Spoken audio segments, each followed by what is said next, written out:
Comment comprendre un séducteur? Bonjour à toutes et à tous, c'est Fabrice Julien, coach et auteur, expert en séduction, et dans cette vidéo on va parler de comment comprendre un séducteur. Alors tout d'abord, je vais essayer de vous parler un petit peu de mon expérience en tant que séducteur et de ce que j'enseigne aux hommes pour devenir meilleur avec les femmes.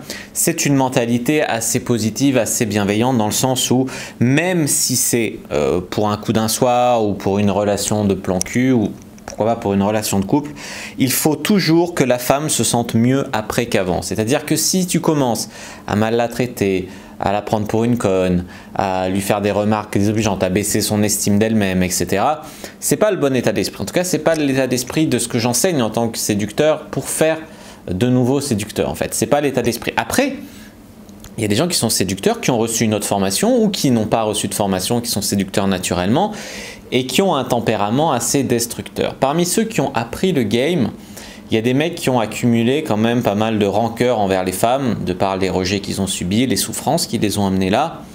Et c'est vrai qu'il y a des hommes qui ont un problème à côté du game avec les femmes et qui utilisent la science de la séduction en fait pour user et abuser de ce pouvoir et pour en faire quelque chose de destructeur. Au lieu de faire quelque chose plutôt créateur dans une énergie bienveillante, positive, dans l'amour, dans le donnage d'orgasme, don d'orgasme, tu vois, au lieu de faire ça. Ça existe aussi.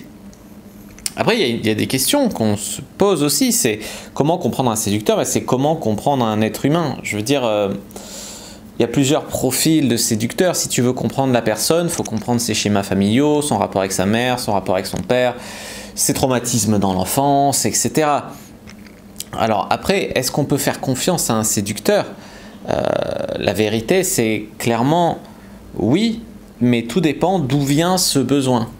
Si c'est un besoin qui vient de combler un vide, etc., ou de se rassurer toujours sans fin, dans un gouffre sans fin sur le fait que comme on a souffert plus jeune, on n'arrive pas à se stabiliser, il faut toujours conquérir, toujours plaire, toujours.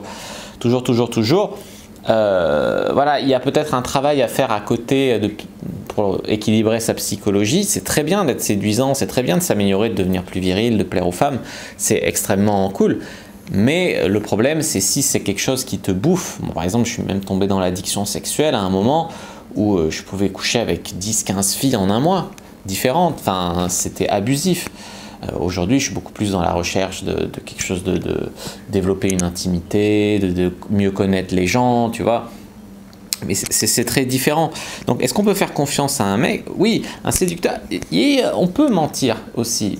Mais je ne conseille pas, moi, en tout cas dans ma méthode, de mentir à une fille pour la séduire du moment où, encore, tu vois, déjà c'est pas honnête, mais bon, pour un coup d'un soir, à la limite, ça porte pas à conséquence dans le sens où la fille, elle va vivre un peu son rêve, son mec de rêve, et puis ça s'arrête là. Mais si la fille te plaît vraiment et tout, et que tu commences à mentir, et qu'après tu bâtis une relation avec elle, qu'elle s'aperçoit que tu as menti et tout, là, t'es vraiment dans la merde. Donc en fait, tout dépend. En fait, il y a aussi des mecs qui vont mentir à une fille pour la séduire parce qu'elle leur plaît de trop et ils veulent absolument se valider à ses yeux. Et dans ce cas-là, ils mentent et ça part d'un bon sentiment, même si c'est pas conseillé de le faire. C'est très difficile en fait de comprendre un séducteur. C'est très difficile de comprendre ce qui se passe. Qu'est-ce qui va faire réagir en fait un séducteur? Bizarrement, tu vois.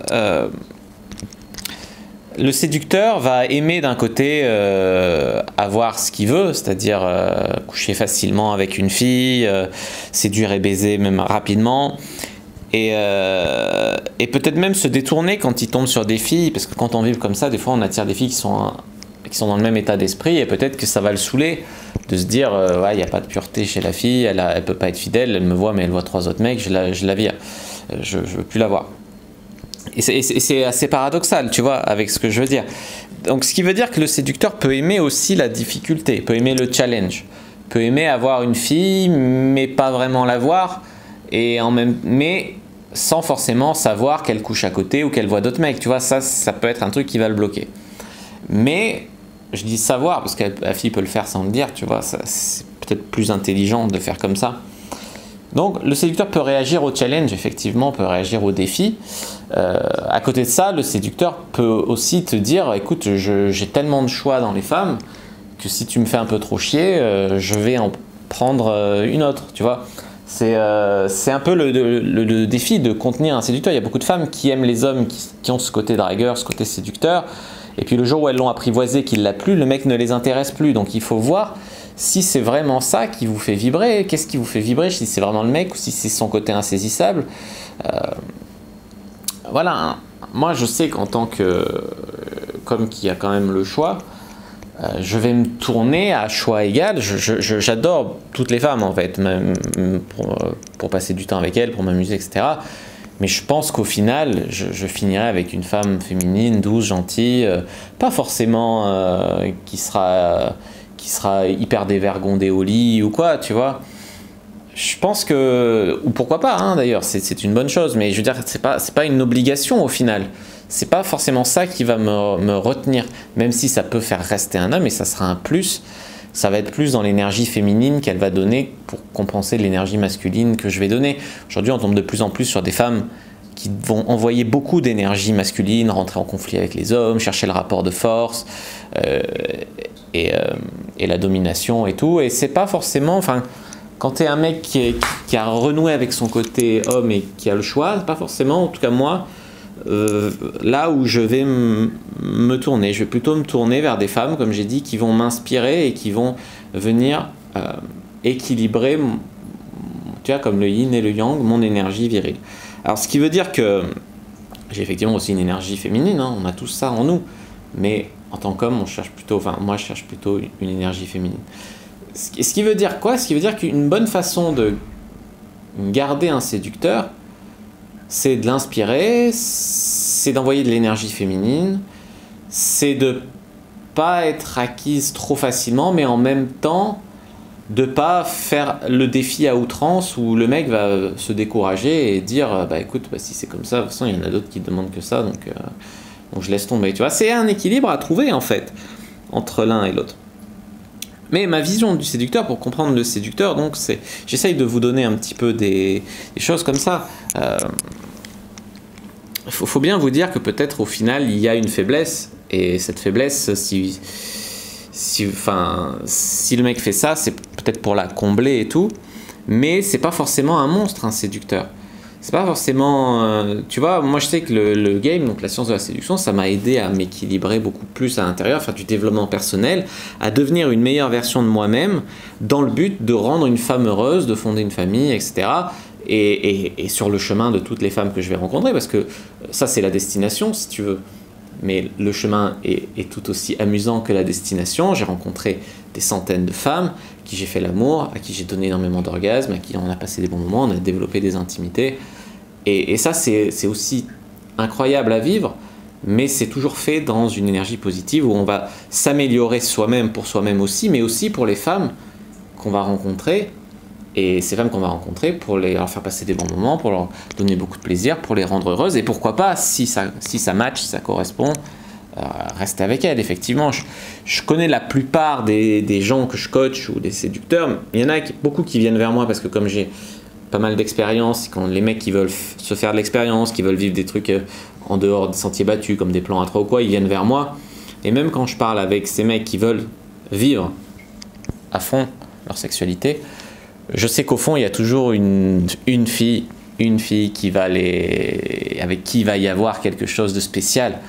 Une ou plusieurs filles d'ailleurs dans une vie. Mais il y a toujours un moment où on s'arrête sur une fille. Moi, de tout ce que j'ai vécu, il y a toujours eu un moment, même plusieurs, mais il y en a qui sont plus spéciales que d'autres, des filles qui te donnent envie de rester avec elles, d'arrêter et de faire ça. C'est aussi des périodes, ça peut être des périodes de rupture, même vous les femmes, vous n'êtes pas les mêmes. Après une rupture, il y a beaucoup de femmes, soit qui n'ont plus aucune vie sexuelle, soit qui au contraire profitent et se gavent, tu vois, sont en mode boulimie d'amants, de sexe, et après ça se calme. Ben, l'homme, c'est ça, c'est pas parce que c'est un séducteur ou un dragueur que voilà, on n'est pas humain, on n'est pas des machines, on développe beaucoup plus. Il y en a qui ont peur dans le game, que ce soit de la manipulation, que ce soit des techniques où on leur retourne le cerveau pour coucher avec elle, etc. Il y a un moment, il faut se calmer, il y a un moment où... En tout cas, en France, c'est plus la mode du game authentique, du game... Ah oui, il y a des techniques pour améliorer sa communication, tu vois. C'est pas une méthode qu'on suit pas à pas pour retourner le cerveau d'une meuf. C'est pour développer une relation authentique et après une fois que... Parce que si tu développes une relation basée sur la manipulation, la vérité c'est que derrière, ta relation elle peut pas marcher sauf si tu veux être un autre pendant tout ce temps, tu vois. Donc c'est pas forcément intéressant, il vaut mieux oui se montrer son meilleur jour, bien communiquer, mais pas mentir, pas manipuler. Parce qu'il y a beaucoup de femmes qui tombent sur un séducteur et qui mettent un point d'honneur à ne pas être séduites. Bon, il y en a qui adorent les séducteurs, mais il y en a qui mettent un point d'honneur parce qu'elles croient qu'elles vont être manipulées contre leur gré, machin, et ça élève énormément de barrières. Alors qu'en fait, le point que je voudrais vraiment insister, c'est que il y a les bons et les mauvais en fait. Je parle pas en termes de compétences, mais je parle en termes d'intention qui est derrière. Et un bon séducteur, c'est vraiment un ami des femmes, un chouchou des femmes. Et un mauvais séducteur, par contre, qui fait ça pour des mauvaises raisons, effectivement, ça peut être un démon, un monstre et faire beaucoup de mal.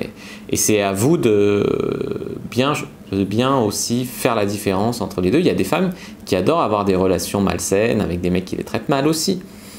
C'est aussi aux filles de faire un travail sur elles-mêmes. Si vous tombez toujours que sur des connards, s'il n'y a que ça qui vous intéresse, c'est aussi vous qui avez un travail à faire sur vous-même et pas forcément le séducteur qui va être le souci.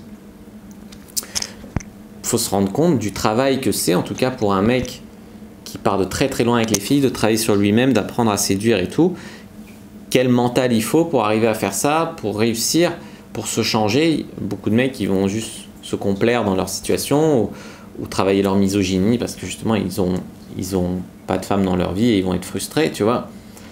Ah là, voilà, il faut arrêter de croire que ouais, les mecs, on est comme ci, on est comme ça, on peut travailler, les choses peuvent changer. Il y a beaucoup de femmes qui disent je rêve de spontané, je rêve de ci, je rêve de ça. Alors il y en a quand tu leur offres effectivement une situation où tu les dragues de manière spontanée, que tu leur plais et tout. Il y en a qui disent je veux du spontané et qui vont vivre ce moment à fond, et puis t'en as qui vont te dire qu'elles rêvent de ci, qu'elles rêvent que ça leur arrive, puis le jour où ça leur arrive, elles flippent, ou elles paniquent, et elles bloquent, ou elles le font pas, elles sortent pas de leur zone de confort. C'est aussi au séducteur d'aider la femme à vivre aussi ces bons moments-là. Mais bon, là je commence à digresser. Donc voilà, j'espère que cette vidéo vous aura aidé peut-être à comprendre un séducteur, comprendre un petit peu mieux la situation. Si c'est le cas, n'hésitez pas à mettre un like sous la vidéo, n'hésitez pas à commenter si vous avez des questions, je répondrai avec grand plaisir, à vous abonner à la chaîne, activer la cloche pour ne pas rater les prochaines vidéos, à me suivre sur les réseaux sociaux, Instagram, Twitter, Facebook, tous les liens sont dans la description, allez faire un tour sur mon site, télécharger le guide gratuit, tous les liens sont dans la description. Moi je vous dis à bientôt et que le dieu de la séduction soit avec vous.